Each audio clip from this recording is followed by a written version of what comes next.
Crime writer Colin Wilson speculates the Axeman could have been Joseph Mumphrey, a man shot to death in Los Angeles in December 1920 by the widow of Mike Pepitone, the Axeman's last known victim. Wilson's theory has been widely repeated in other true crime books and websites.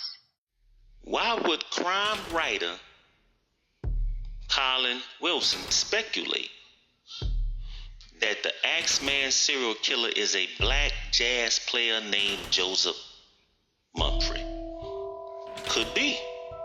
But what makes him speculate this? You want to hear stories. Stories of murders. Stories of people that's left alive. Eyewitnesses. In this episode of Nola's Notorious, Joseph Mumphrey, the alleged Axeman serial killer.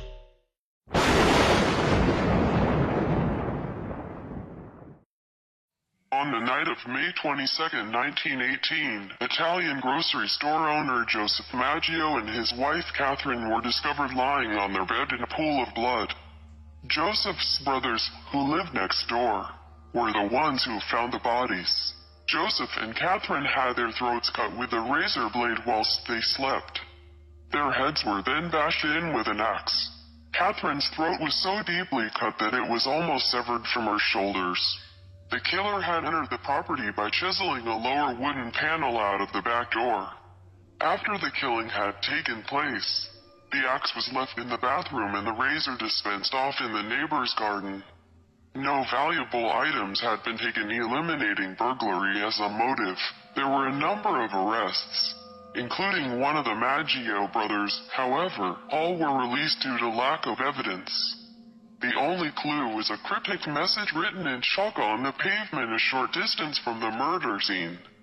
The message read, "Mrs. Maggio will sit up tonight just like Mrs. Tony."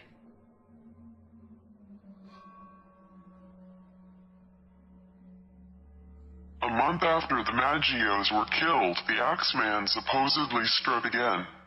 On the 27th of June, baker John Zenka went to make a delivery to the grocery store owned by Louis Basumer.